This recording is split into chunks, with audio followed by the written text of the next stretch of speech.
Et si votre intuition était la clé d'une vie plus fluide et alignée? Bienvenue dans le pouvoir de l'intuition, le podcast qui va vous aider à écouter, à comprendre, à utiliser l'intuition au quotidien. Je suis Laetitia André, je suis thérapeute intuitive et hypersensible et je vous embarque avec joie dans un voyage au cœur de votre intuition. Dans ce podcast, on va rendre l'intuition plus concrète, plus vivante, plus accessible. On va apprendre à lui faire confiance et aussi à l'intégrer avec simplicité dans notre vie, dans nos décisions, dans les relations, dans notre bien-être. Alors est-ce que vous êtes prêts à réveiller ce super pouvoir et à transformer votre quotidien grâce à votre intuition? Si oui, alors c'est parti. Vous connaissez ce moment où vous devez y aller. Vous savez que vous devez y aller, mais vous n'y allez pas. Votre vie reste en pause. Ce moment où vous devez envoyer un message, mais vous ne l'envoyez pas. Vous avez un appel à passer, mais vous repoussez tout le temps cet appel. Vous avez une candidature qui va rester dans le brouillon. Une conversation hyper importante que vous remettez à chaque fois à plus tard. Et avec cette phrase-là qui revient souvent dans votre tête. Mais je sais que je dois le faire, mais j'ose pas. Je sais que je dois le faire, je le sens même profondément en moi. Mais pourquoi je le fais pas? J'ai entendu plusieurs fois que ne pas oser, c'était manquer de courage. Alors moi, je trouve que c'est pas si simple. On n'est pas toujours courageux pour tout dans la vie. Et moi, je pense que ne pas oser, c'est surtout ne pas vouloir perdre quelque chose. Parce que quand on ose, on va changer quelque chose. On passe à l'action. Donc ce changement, il va entraîner peut-être une perte d'image vis-à-vis de quelqu'un, perdre une sécurité qu'on avait, quelque chose qui était déjà établi, perdre la validation de quelqu'un, perdre une relation aussi, pourquoi pas, perdre le contrôle, perdre l'illusion aussi que tout va bien, que tout est sous contrôle, que tout est tranquille. Et le mental, lui, il adore les illusions confortables. Il préfère une douleur connue à une liberté inconnue. Donc dans cet épisode, on va faire deux choses. On va comprendre pourquoi on n'ose pas vraiment et on va voir une méthode assez simple pour passer de « je sais que je dois le faire » à « je le fais enfin, même si j'ai peur ». Avant de vous raconter mon histoire, je vais vous dire un truc que je trouve assez essentiel. Si vous êtes bloqué aujourd'hui, c'est pas forcément que vous manquez de volonté. Parce que très souvent, notre système intérieur, notre mental, ce que j'appelle côté mental, va protéger, il nous protège. En fait, on est en protection. Et ça change tout de le savoir. Parce que si on se parle à l'intérieur de soi comme avec quelqu'un de faible, c'est-à-dire on se dit ah, « je suis nulle, j'y arrive pas, alors je dois le faire », enfin, etc. Qu'est-ce qu'on va faire? On va s'endurcir. Et plus on s'endurcit, plus on se bloque. Plus on a l'impression qu'on est nul, plus on se bloque. Alors que si vous comprenez la stratégie, vous pouvez du coup la désactiver et vous n'allez pas être contre cette façon de faire. Mais grâce à cette façon de faire, on va pouvoir évoluer. Je vais vous emmener du coup pour ça dans un moment très précis de ma vie. Il y a presque 20 ans maintenant. J'ai habité Paris, je travaillais à Paris, j'avais un poste sécure, des collègues, un salaire très correct, une vie très sécurisée, très logique, un cadre rassurant, bref, tout allait comme ça pour le mieux. Mais à l'intérieur, ça collait plus du tout. Et je savais que j'étais complètement en train de m'éteindre, je savais que je devais partir de ce poste, peut-être de cette vie aussi, mais surtout de ce poste. Et en tout cas, je savais que je voulais changer de voie. Et en même temps, je n'osais mais pas du tout. Et même dès que j'y pensais, c'était une grosse angoisse. Parce que ce choix-là, c'était pas juste changer de job, c'était quitter une identité. Quitter Paris, quitter le confort social, quitter un chemin qui était déjà validé et aussi validé par les autres, mes amis, ma famille, etc. Et c'était aller aussi vers un truc qui, à l'époque, paraissait improbable parce que dans ma tête, je voulais faire des soins énergétiques ou je voulais ouvrir un cabinet de soins énergétiques, mais c'était n'importe quoi quand on y pense. On repasse le contexte, on est en 2007, quoi, donc il y a 20 ans. Et revenir du coup dans le Berry parce que je ne me voyais pas du tout travailler à Paris pour faire ça.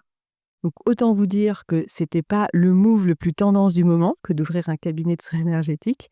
De quitter Paris, ça faisait plouc, le Covid était encore loin, hein, voilà. Et la réussite passait avant tout parce que je vivais, voilà, l'appart sympa, parisien, le bon job, etc., les sorties, les amis et tout. Mais j'aimais plus ce que je faisais. C'est pas que j'aimais plus forcément vivre à Paris, mais j'aimais plus ce que je faisais. J'étais en burn-out tous les 6 mois et je le montrais pas, je le cachais. Et mon côté intuitif et spirituel, lui, il se réveillait de plus en plus. Et je pensais d'ailleurs que j'étais en burn-out car je n'aimais pas mon job, mais en fait, je pense que j'étais en burn-out parce que je n'osais pas m'écouter. Et ne pas m'écouter créait encore plus de malaise en moi. Et c'est là que mon mental s'est réveillé quand je me disais « mais En fait, j'ai envie de changer de vie, quoi. J'ai envie de faire autre chose de ma vie, j'ai envie de changer de métier, j'ai envie de faire des soins, j'ai envie de m'installer. Parce que parallèlement, je me formais, hein. Comme j'étais à Paris, c'était assez facile, enfin, oui, plus facile qu'ailleurs parce qu'à l'époque, il y a 20 ans, il y avait pas grand-chose pour se former. Mais quand même, sur Paris, c'était au moins l'avantage que ce soit plus simple, il y avait pas mal de choses de formation. Et là, mon mental, il s'est réveillé comme un garde du corps. Tu es sûr, mais tu vas te ridiculiser, tu crois que les gens vont payer pour ça, tu vas passer pour une illuminée, personne ne fait ça, et si tu te plantes? Et ce mental-là, il est pas méchant, il essayait juste de me sauver.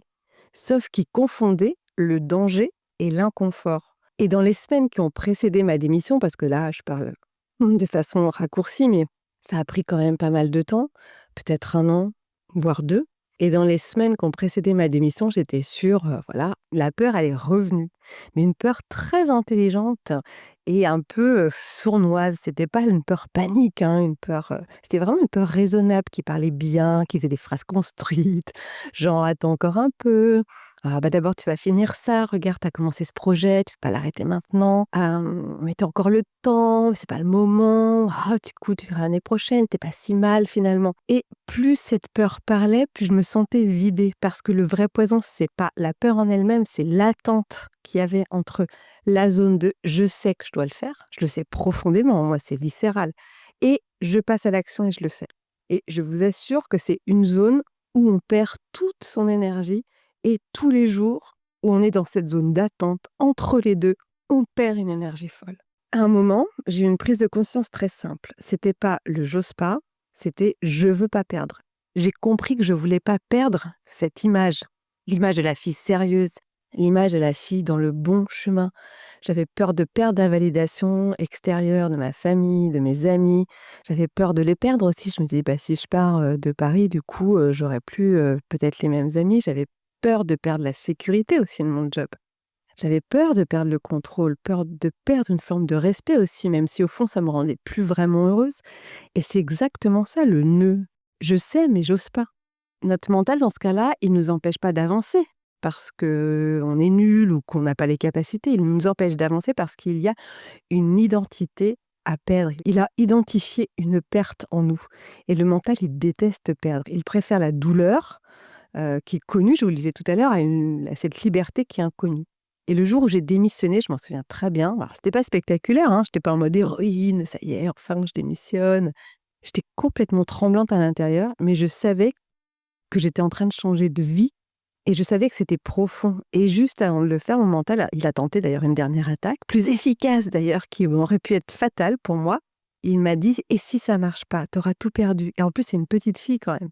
Il est venu toucher encore une fois au pire moment, et le rôle le plus important pour moi, c'est le rôle de mère. Et là, j'ai eu un flash. Il y avait 2 versions de moi. Et c'est ça, je pense que ce flash que j'ai eu là, je sais pas pourquoi je l'ai eu, mais c'est vraiment ce qui m'a aidée du coup à choisir. J'ai eu ce flash. La première, je reste. Je suis soulagée sur le moment. Je me dis: «OK, j'ai évité le risque. Je reste dans mon job, je reste à Paris». Et je me suis vue dans 6 mois. 6 mois plus tard, j'étais complètement éteinte. En fait, j'avais apaisé la peur, mais j'avais pas du tout apaisé le problème en soi. Et j'étais en train de me trahir doucement tous les jours. Donc en fait, je faisais baisser la peur d'un coup. Je calmais en fait la peur d'un coup, un peu comme quand on prend une dose de sucre quand on a envie, ou peut-être, quand on fume, quand on est fumeur, et cetera. On apaise l'instant, mais en fait, on n'est pas mieux après. Bah, c'est vraiment la même chose. Et la deuxième vision que j'ai eue, c'était: je pars, j'ai peur, je suis morte de trouille, je sais pas comment ça va se passer, mais je respire. Je sais que je vais y arriver, je sais que je suis fidèle à moi si j'y vais. Et à ce moment-là, j'ai compris vraiment un truc. Je choisissais pas entre 2 métiers, je choisissais entre 2 versions de moi. La version sans risque, quelque part, très cool, hein, très sécure, et la version vivante, où je savais pas du tout où j'allais, où il y avait beaucoup de peur, mais au moins je savais qu'il y avait de la vie derrière, qu'il y avait quelque chose d'hyper important pour moi. Et du coup, j'ai démissionné. À l'intérieur, à ce moment-là, j'ai senti une sorte de porte s'ouvrir. C'est comme si toute cette attente, toute cette réflexion que j'avais eue pendant des mois, qui était légitime en soi, parce que voilà, c'est pas évident de prendre des décisions, surtout quand ça engendre une famille, enfin, et cetera. C'était pas un changement de vie, un changement de lieu de vie. C'était normal d'avoir toutes ces réflexions. Mais en tout cas, j'ai senti comme une porte s'ouvrir, comme un soulagement. J'ai mes épaules qui se sont relâchées, alors qu'en fait, j'étais morte de trouille. Mais malgré cette trouille, mon corps s'est relâché, mes épaules se sont relâchées. J'ai ressenti un espèce de soulagement. Alors peut-être que je l'aurais eu si j'étais restée. Mais je suis persuadée que si j'étais restée, je l'aurais eu, ça aurait fait comme un peu les montagnes russes. Ça me soulage parce que dans l'instant, j'y vais pas, et puis après, je culpabilise, et puis ça revient, et ainsi de suite. Alors que là, je suis restée dans une espèce d'énergie plutôt agréable. J'avais des peurs qui revenaient comme ça, mais je savais que c'était ça, c'était juste. Et évidemment que j'ai eu des moments de doute après. Évidemment que j'ai eu les regards qui me terrorisaient qu'on se foute de moi, des petites phrases, des gens qui comprenaient pas. Mais vous savez quoi? Le pire, ça n'aurait pas été que ça ne marche pas, en fait. Le pire aurait été moi, me regardant dans un an et sachant que je m'étais abandonnée, que je n'avais pas été au bout de ce que je voulais faire. Alors je me suis installée et puis il y a eu les premières personnes, les premiers rendez-vous, et je voyais dans leurs yeux, parfois, un truc que je connais trop bien, cette fatigue mentale, la confusion, le besoin qu'on les aide à se retrouver. Et les soins ont commencé comme ça, et je me suis dit: «OK, c'est pour ça, en fait. C'est aussi pour ça que tu es passée par là», et c'est ça aussi le passage à l'action. Au début, on voit pas tout le film se faire. On voit juste, la scène d'après, on voit juste la peur, et c'est suffisant parfois. Mais une fois qu'on a traversé, en fait, ça, qu'on a traversé la peur, qu'on a osé, qu'on s'est dit: «J'y vais», et bien après on voit le film en entier, on se dit: «Mais c'est pour ça que je l'ai vécu aussi». C'est pour accompagner aussi les gens comme ça. C'est pour savoir aussi ce que ça fait en moi, me dire que j'ai aussi cette capacité-là. En tout cas, si vous êtes en mode «je sais mais j'ose pas», il y a souvent 3 raisons. La première, c'est qu'on confond l'intuition et la certitude. Et ça, c'est vrai que c'est hyper chiant parce que l'intuition, c'est pas être sûr à 100% de soi.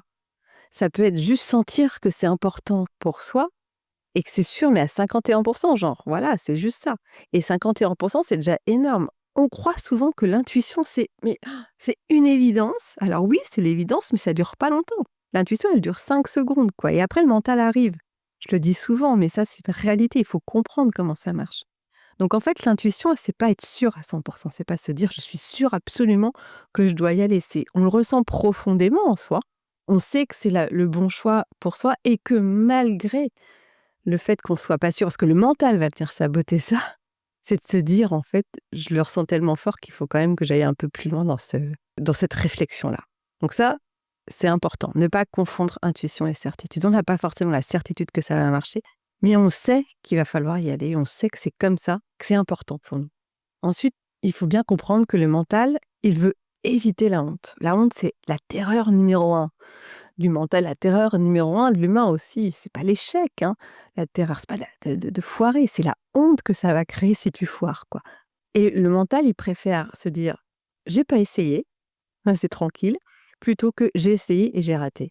Et la honte qui va gangréner tout ça, la honte qui va venir d'avoir raté ça. Et de se dire: «Ben merde», on va me dire: «Ben, je te l'avais bien dit», parce qu'il y a toujours des personnes bien intentionnées qui vont vous dire: «Je te l'avais bien dit, ah c'est n'importe quoi, c'était pas le moment», et cetera. Donc ça, c'est important de le prendre en considération, cette notion de honte. Voilà, de travailler sur cette notion de honte. De quoi j'ai peur? De quoi j'ai honte derrière la peur? Ensuite, la troisième raison, ça va être d'attendre parfois un signe extérieur. Alors ça, je crois, c'est aussi le pire truc. On me dit souvent: «Ouais, mais j'attends un signe, j'attends que l'univers m'envoie un truc», et cetera. Mais en fait, le signe, c'est votre inconfort, hein. C'est ça, ouais, le signe le plus grand, c'est que vous n'êtes plus bien dans ce que vous faites, vous n'êtes plus bien dans une relation, vous n'êtes plus bien dans un job, vous n'êtes plus bien dans la situation. C'est ça l'inconfort, en fait. Le signe, il est là. Le signe, il vient pas d'une plume qui vous tombe comme ça, un dimanche matin à vos pieds par l'univers. Ça peut, hein, mais c'est pas ça, hein, forcément, le truc. C'est souvent votre inconfort, le signe extérieur. Parce que quand vous grandissez, vous n'êtes pas confort, hein, jamais. Sinon, on ne serait pas poussé à changer.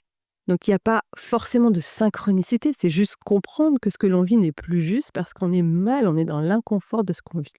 Maintenant, je vais vous donner une petite méthode assez simple et efficace que j'appelle les 3 marches à passer pour oser passer de «je sais que je dois le faire» à «je le fais enfin». J'appelle ça les 3 marches, mais voilà, bon, c'est l'idée, quoi, de gravir un petit peu les marches. Donc la première marche, ça va être ce que vous évitez de ressentir si vous bougez. Trouvez ce que vous évitez de ressentir. Qu'est-ce que j'évite de ressentir si je change, si je bouge, si je passe à l'action?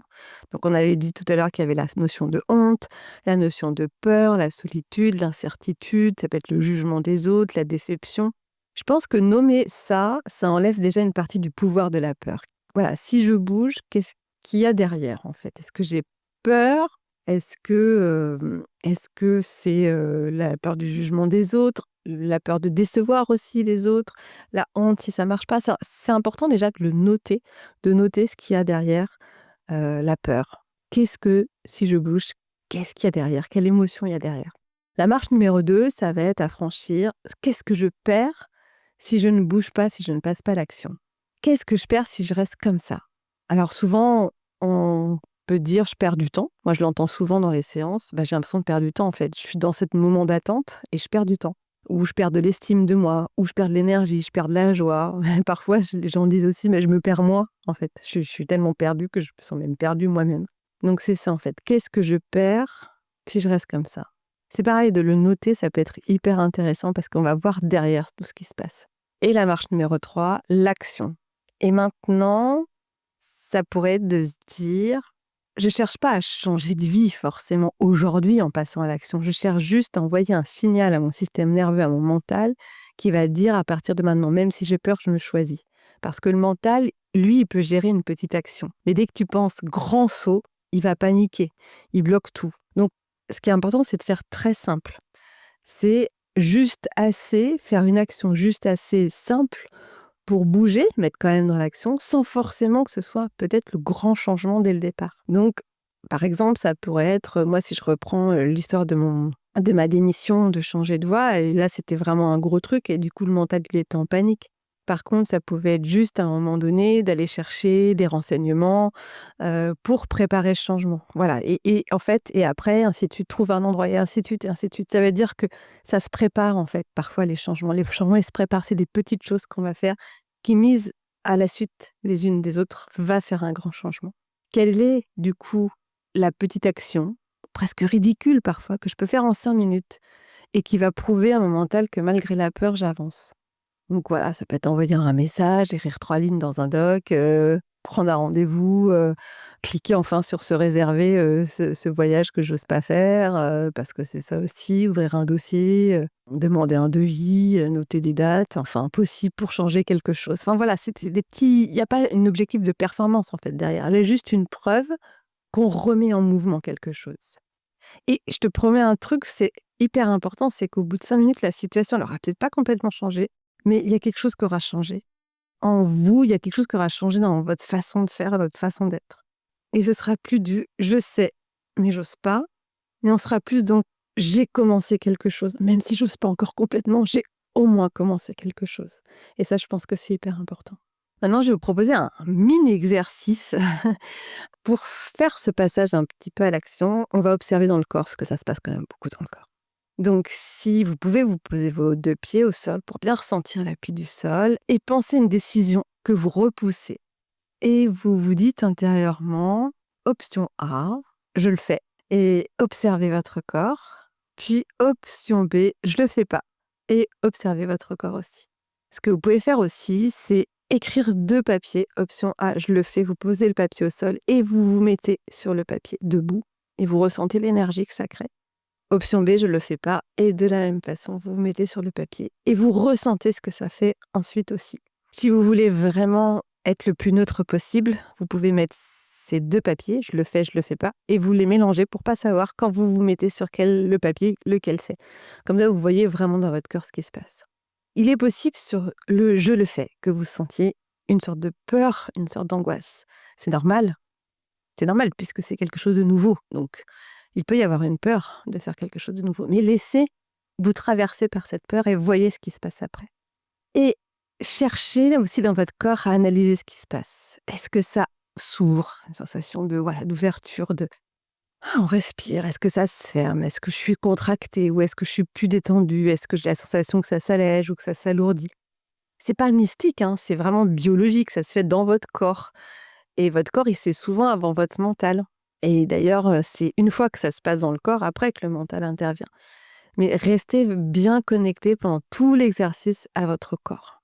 Et puis ensuite, une fois que vous avez vu à peu près, je le fais pas, ce que je vous disais tout à l'heure, mettez une petite action en place pour montrer à votre mental, en fait, que vous ne changez pas tout, mais que la petite action va être importante. C'est le passage qui va faire que on passe un petit peu à l'action. On n'a pas forcément un besoin d'être prêt d'ailleurs. On a juste besoin de se dire que c'est possible.